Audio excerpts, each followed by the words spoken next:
নতুন রাষ্ট্রপতি নির্বাচনে সংসদের বিশেষ অধিবেশন নয়, দলের উচ্চ পর্যায়ের সিদ্ধান্ত হবে বলছেন বিএনপি নেতারা। কে রাষ্ট্রপতি হবেন, যে ফোরাম, সে ফোরামের সিদ্ধান্ত, সেটা তো আমি এখনো জানতে পারিনি। তারা নেবেন, যখনই নেবেন আপনারা বুঝতে পারবেন। স্বনির্ভর সমৃদ্ধ দেশ গড়তে চায় সরকার। প্রবাসে বাংলাদেশি মেধাবীদের সঙ্গে যোগাযোগ বাড়ানোর তাগিদ প্রধানমন্ত্রীর। 2030 সালের মধ্যে সেমিকন্ডাক্টর শিল্প থেকে রফতানি আয়ের যে লক্ষ্যমাত্রা নির্ধারণ করা হয়েছে, ইনশাআল্লাহ বাংলাদেশ সেটা পূরণ করতে সক্ষম হবে। সংকট কাটছে না সিএনজি স্টেশনে। দিনরাত দীর্ঘ সারিতে অপেক্ষা, ঘন্টার পর ঘন্টা, চরম ভোগান্তিতে শত শত চালক। মোদী সরকারের সঙ্গে ফের বসার আগেই শিক্ষামন্ত্রীর পদত্যাগ চায় সিজেপি। ভারত জুড়ে আন্দোলনের হুঁশিয়ারি। স্বাগত নিউজ 24 সংবাদের সঙ্গে আছি আমি জান্নাতুল সাদিয়া। দেখছিলেন বিআরবি কেবলস সংবাদ শিরোনাম। নতুন রাষ্ট্রপতি নির্বাচনে সংসদের বিশেষ অধিবেশন ডাকার মতো পরিস্থিতি তৈরি হয়নি, জানিয়েছেন আইনমন্ত্রী মোহাম্মদ আসাদুজ্জামান। সকালে রাজধানীতে এক অনুষ্ঠানে এই কথা বলেন তিনি।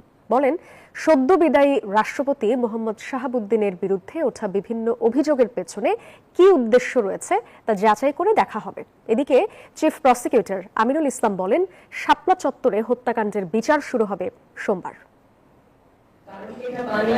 রাজধানীর সিরডাপ মিলনায়তনে মানবাধিকার লঙ্ঘন ও ভুক্তভোগীদের ন্যায় বিচার প্রাপ্তি বিষয়ক এক পরামর্শ সভার আয়োজন করা হয়। অংশ নেন আইনমন্ত্রী ও আন্তর্জাতিক অপরাধ আদালতের চিফ প্রসিকিউটর।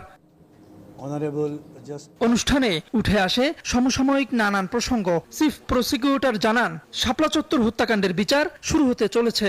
আমি সবচেয়ে বেশি গুরুত্বের সাথে যে মামলাটির ইনভেস্টিগেশন এবং আমি বিচারের জন্য সবচেয়ে বেশি কাজ করেছি সেটা হচ্ছে শাপলা চত্বর হত্যাকাণ্ড। আগামী সোমবার দিন আমি বাদী হয়ে ফরমাল চার্জ ইনশাআল্লাহ আমি দাখিল করব এবং আগামী সোমবার থেকে এটা ফরমাল বিচার কার্য শুরু হবে।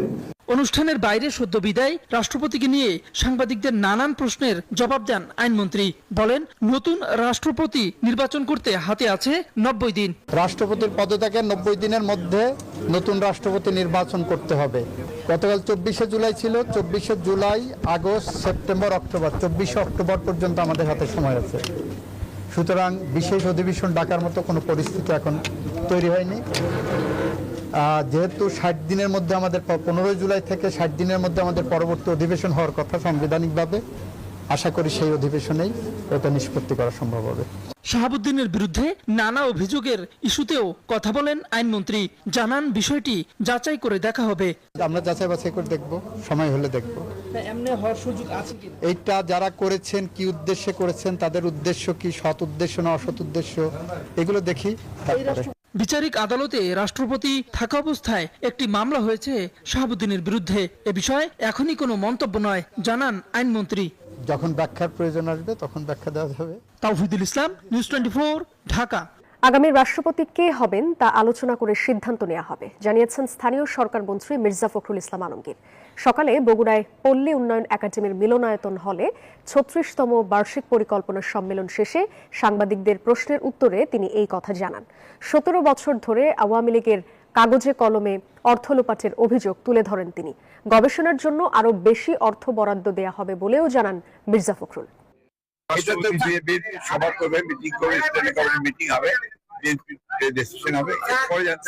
সংবিধান অনুযায়ী যে সমস্ত নিয়ম আছে সেগুলো মেনে দল যা সিদ্ধান্ত নেবে সেটাই হবে। পরবর্তী রাষ্ট্রপতি পদে কাকে মনোনয়ন দেয়া হবে সে বিষয়ে দলের উচ্চ পর্যায়ের নীতি নির্ধারকরা সিদ্ধান্ত নেবেন, জানিয়েছেন বিএনপির সিনিয়র যুগ্ম মহাসচিব ও প্রধানমন্ত্রীর রাজনৈতিক উপদেষ্টা রুহুল কবির রিজভী। সকালে জিয়া উদ্যানে রাষ্ট্রায়ত্ত 12 প্রতিষ্ঠানের নতুন চেয়ারম্যানদের শ্রদ্ধা নিবেদন করেন তিনি। মোহাম্মদ শাহাবুদ্দিনের বিচারের যে দাবি তুলেছে বিভিন্ন গোষ্ঠী, সেই বিষয়টিও দলীয় সিদ্ধান্ত বলেও জানান রুহুল কবির রিজভী। বলেন, প্রধানমন্ত্রী তারেক রহমান অত্যন্ত দক্ষতা ও সফলতার সাথে দেশ পরিচালনা করছেন। দলের বিভিন্ন পর্যায়ের ত্যাগীদের মূল্যায়ন করা হচ্ছে। দায়িত্ব পালন তারা অত্যন্ত নিষ্ঠার সাথে করবে, দক্ষতার সাথে করবে, সততার সাথে করবে এবং দায়িত্ব পালন করে বুঝিয়ে দিবে যে না, যারা রাজনৈতিক নেতৃত্ব তারা কোনো প্রতিষ্ঠানের দায়িত্ব পেলে তারা সেটিকে আরো সুন্দরভাবে গড়ে তুলতে পারবে। কে রাষ্ট্রপতি হবেন, যে ফোরাম, সে ফোরামের সিদ্ধান্ত, সেটা তো আমি এখনো জানতে পারিনি। তারা নেবেন, যখনই নেবেন আপনারা বুঝতে পারবেন। স্বনির্ভর, সমৃদ্ধ ও প্রযুক্তি নির্ভর বাংলাদেশ গড়তে চায় সরকার, জানিয়েছেন প্রধানমন্ত্রী তারেক রহমান। সকালে রাজধানীর তেজগাঁওয়ে ন্যাশনাল সেমিকন্ডাক্টর সিম্পোজিয়াম ও রোবোটিক্স সামিটে অংশ নেন তিনি। বলেন, এই খাতকে অগ্রাধিকার দেওয়া হচ্ছে। সেমিকন্ডাক্টর শিল্পে শুল্ক প্রত্যাহারের কথাও উল্লেখ করেন সরকার প্রধান। রাজধানীর তেজগাঁওয়ে নভ থিয়েটারে 2 দিনব্যাপী ন্যাশনাল সেমিকন্ডাক্টর সিম্পোজিয়াম অ্যান্ড ডিইআর সামিটের উদ্বোধনী অনুষ্ঠানে যোগ দেন প্রধানমন্ত্রী তারেক রহমান। জানান, এই শিল্পের ব্যবসা বান্ধব পরিবেশ তৈরিতে কাজ করছে সরকার। সর্বাত্মক পরিকল্পনা বাস্তবায়নের কাজ শুরু করেছে। বিজ্ঞান ও প্রযুক্তি খাতে বাংলাদেশকে এগিয়ে নিতে এই খাতে ট্যাক্স মওকুফ হবে জানান প্রধানমন্ত্রী। বলেন, প্রয়োজন সমন্বিত উদ্যোগ। নতুন উদ্যোক্তাদের জন্য 500 কোটি টাকা অনুদানের ঘোষণাও দেন। সেমিকন্ডাক্টর শিল্প তৈরির সকল কাঁচামালের উপরে সব ধরনের ট্যাক্স বা শুল্ক প্রত্যাহার করা হয়েছে। সেমিকন্ডাক্টর ডিজাইন সার্ভিসের রফতানি আয়ের উপরে নগদ ইনসেন্টিভ বা প্রণোদনা চালুর উদ্যোগও নেওয়া হয়েছে। নতুন উদ্যোক্তা উদ্ভাবন বাস্তবায়নের জন্য সরকার প্রথমবারের মতন বছরে 500 কোটি টাকার স্টার্টআপ অনুদানও রেখেছে। প্রধানমন্ত্রী বলেন, সব বাধা পেরিয়ে এগিয়ে যেতে চায় সরকার। প্রবাসে বাংলাদেশের বিশ্ব স্বীকৃত মেধাবীদের সঙ্গে যোগাযোগ গভীর করার উপরও জোর দেন তিনি। প্রবাসে বিশ্ব স্বীকৃত এই সব মেধাবীদেরকে বাংলাদেশের সমৃদ্ধির পথে আরো গভীরভাবে যুক্ত করার ব্যাপারে সরকারি বেসরকারি পর্যায় থেকে উদ্যোগ নেওয়া অত্যন্ত জরুরি। অনুষ্ঠান শেষে সামিটে অংশ নেয়া বিভিন্ন স্টল ঘুরে দেখেন প্রধানমন্ত্রী তারেক রহমান। মারুফা রহমান, নিউজ 24, ঢাকা। রাজধানী সহ সারা দেশে সিএনজির তীব্র সংকট কাটছেই না। ফিলিং স্টেশনগুলোতে ঘন্টার পর ঘন্টা অপেক্ষা করেও মিলছে না কাঙ্ক্ষিত জ্বালানি। চরম ভোগান্তিতে পড়েছেন চালক, গণপরিবহন খাতের কর্মী ও যাত্রীরা। সংকটের প্রভাব পড়েছে চালকদের আয় রোজগারেও। জ্বালানি ও খনিজ সম্পদ বিভাগ বলছে, কক্সবাজারের মহেশখালীতে ভাসমান এলএনজি টার্মিনালে কারিগরি ত্রুটির কারণে জাতীয় গ্রিডে গ্যাস সরবরাহ কমে যাওয়ায় এমন পরিস্থিতি। শিগগিরই সরবরাহ স্বাভাবিক হবে। পাম্পের থেকে গাড়ি সরতে চায় না, ঘন্টার পর ঘন্টা, কেউ 24 ঘন্টা থাকে গ্যাস নিয়ে যায়। গ্যাস দুপুরের ভিতরে আবার শেষ হয়ে যাবে। এখন ডিউটি করব নাকি আপনার গ্যাস নেওয়াতে সময় দিব? এদের কোনো মেইনটেনেন্স না, সিরিয়াল ছাড়াও ঢোকে, হয়তো আপনাদের দেখে ঢুকতেছে না। 2 ঘন্টা খোলা থাকলে 5 ঘন্টা বন্ধ থাকতো। গতকাল দুপুর থেকে একটু একটু করে আছে, যা আছে তাই তো মানুষকে দেবো, এর বেশি তো দিতে পারবো না। গ্যাস সংকট নিয়ে আরো জানাতে রাজধানীর তেজগাঁও থেকে যুক্ত হচ্ছেন সহকর্মী রাজু মাহমুদ। যাবো তার কাছে। রাজু, আজকে পরিস্থিতির কোনো উন্নতি হয়েছে কিনা এবং সিএনজি সরবরাহ নিয়ে পাম্প মালিকরা কি বলছেন জানাবেন। ধন্যবাদ সাদিয়া। উন্নতির আসলে আমি সেই সুসংবাদটি দিতে পারছি না বলে দুঃখিত আগেই, কারণ আমি সকাল থেকে যেসব পাম্পগুলো ঘুরেছি সেই পাম্পগুলোতে আমি দীর্ঘক্ষণ অপেক্ষমান যেসব গাড়িগুলোকে দেখেছি তারা আসলে ভোররাত থেকে অপেক্ষায় আছে। তারা শুধু যখনই তার সিরিয়ালটি সামনে আসে সিএনজি স্টেশনগুলোতে, সেখানে তারা এসে এই 4-5 ঘন্টা অপেক্ষা করে হয়তো 50 টাকা থেকে 100 টাকার গ্যাস তারা পাচ্ছেন, যা দিয়ে তারা সময় এবং তাদের যে দৈনিক রোজগারের যে বিষয়টি সেটি আসলে প্রবলভাবে ব্যাহত হচ্ছে। অন্যদিকে আমি পাম্প মালিক এবং কর্তৃপক্ষের সাথেও কথা বলেছি। তারা আমাদেরকে জানিয়েছিলেন আসলে রেগুলারলি তারা 15 PSI চাপের যেই লাইনের গ্যাসটি পান সেটা এখন নিচে নেমে 1 থেকে 2 PSI-তে চলে এসে, যার কারণে আসলে গ্যাসের চাপ নেই। চাপ না থাকার কারণে এই দীর্ঘ লাইন তৈরি হয়েছে এবং এই ভোগান্তিতে পড়তে হচ্ছে সাধারণ যেসব গ্যাসের গাড়িগুলো আছে সেই গাড়িগুলোকে। এর পাশাপাশি যদি একটু বলে রাখি, আসলে শুধুমাত্র গ্যাস পাম্পেই নয়, গ্যাসের সংকট দেখা দিয়েছে বাসাবাড়িতেও। রাজধানীর বেশ কিছু এলাকায় আসলে গ্যাস সংকট দেখা দিয়েছে, তার মধ্যে মিরপুর, মোহাম্মদপুর, তার মধ্যে মতিঝিলের কিছু অংশ, যেসব এলাকায় আসলে গ্যাসের প্রচুর সংকট আমরা দেখতে পেয়েছি। অনেক ঘরে এখনও চুলো জ্বালাতে পারেনি তারা।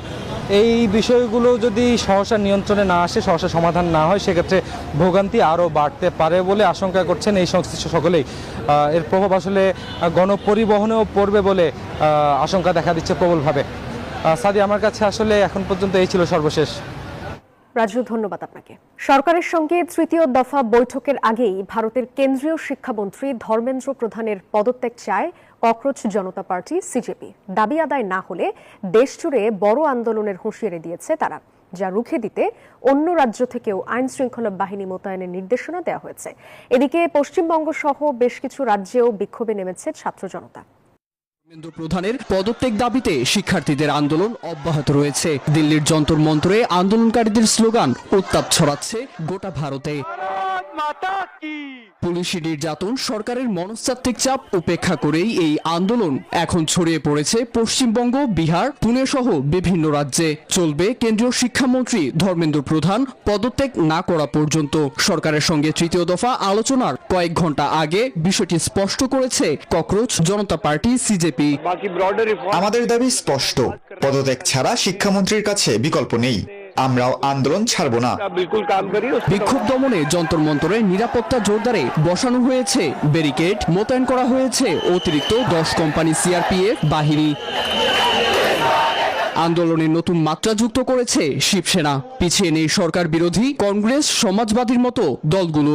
মাথা মুন্ডন করে প্রধানমন্ত্রী নরেন্দ্র মোদী, স্বরাষ্ট্রমন্ত্রী অমিত শাহের গায়েবী অন্ত্যেষ্টিক্রিয়া সম্পূর্ণ করেছে কেউ কেউ। এমনকি শিক্ষার্থীদের মতোই 3 দফা দাবি পেশ করেছেন কংগ্রেস নেতা রাহুল গান্ধী।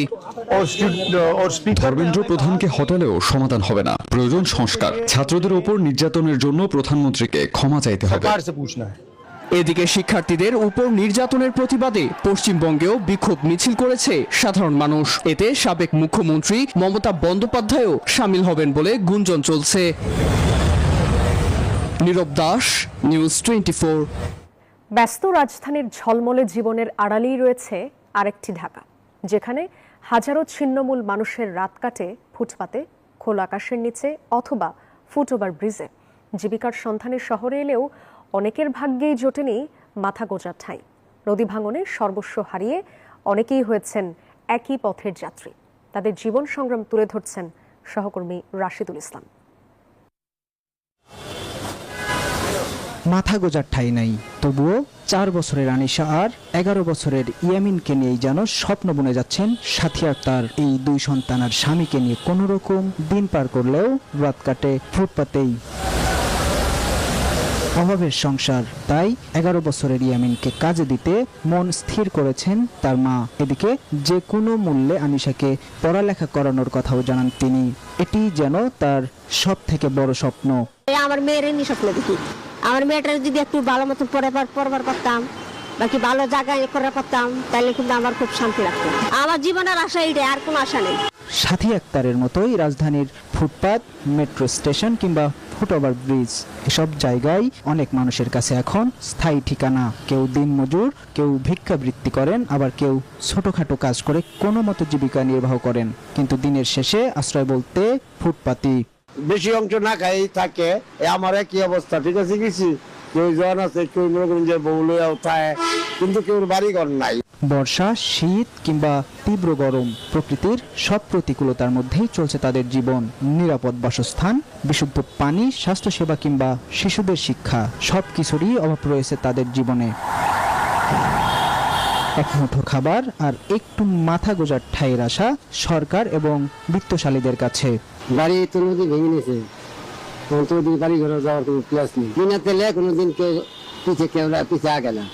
যদি তেল থাকে তাহলে তেল সবাই দেয়, একটা সহযোগিতা পাইলাম।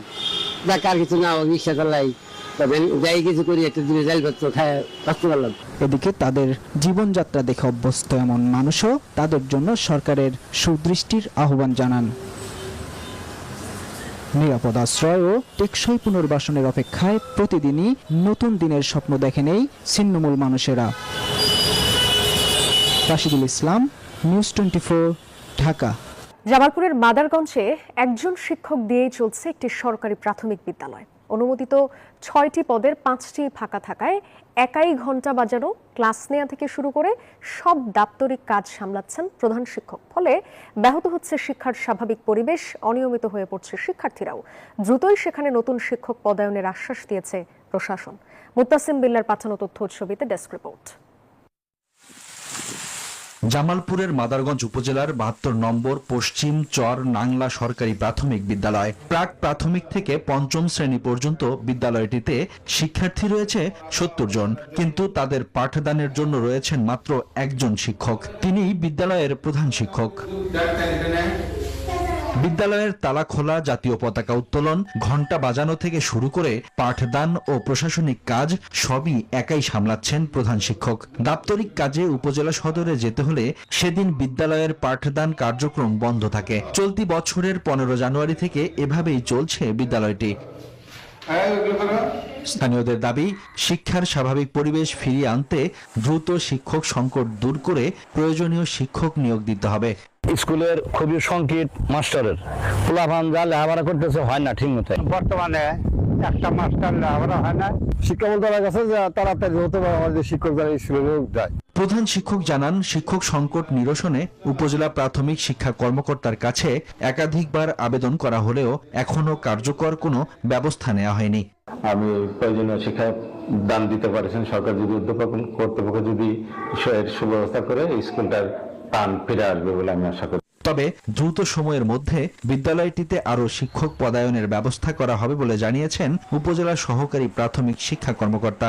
ঊর্ধ্বতন কর্তৃপক্ষকে বলা হয়েছিল, তারা বলছিলেন যে নিয়োগটা যেহেতু হয়ে যাচ্ছে নিয়োগ থেকে দিয়ে দিব, যার কারণে আর ডেপুটেশনে ওইভাবে দেওয়া হয়নি। তারপরে যখন দেখলাম যে নিয়োগটাও পিছিয়ে গেছে, তখন আমরা একজনকে দিছি এবং আমরা আরো চেষ্টা করতেছি যে আরো 2-1জনকে দেওয়ার জন্য। উপজেলা প্রাথমিক শিক্ষা কার্যালয়ের তথ্য অনুযায়ী মাদারগঞ্জে সরকারি প্রাথমিক বিদ্যালয় রয়েছে 201টি। এসব বিদ্যালয়ে শিক্ষকের অনুমোদিত পদ 1236টি। বর্তমানে কর্মরত আছেন 1088 জন শিক্ষক, ফলে এখনো শূন্য রয়েছে 148টি পদ। Desk report, news 24। কৃত্রিম বুদ্ধিমত্তা আরও দায়িত্বশীলতার সঙ্গে ব্যবহার করতে চায় সরকার। এটা এখন বড় চ্যালেঞ্জ বলেছেন তথ্য ও সম্প্রচার মন্ত্রী জহিরুদ্দিন স্বপন। সকালে রাজধানীর হোটেল সোনারগাঁওয়ে এক অনুষ্ঠানে যোগ দেন তিনি। বলেন, ইতোমধ্যে দেশের তথ্য যোগাযোগ ও ডিজিটাল প্ল্যাটফর্মের গুরুত্বপূর্ণ অংশ হয়ে উঠেছে কৃত্রিম বুদ্ধিমত্তা। একে সঠিকভাবে বোঝা জরুরি বলেও মন্তব্য করেন তিনি। Communication system, information system, digital platform, that is a very important component it became. So to understand it and to make friendship with artificial intelligence and to keep it long, that is a really challenge for us. আর এই ছিল news 24 সংবাদে। এতক্ষণ সাথে থাকার জন্য ধন্যবাদ সবাইকে।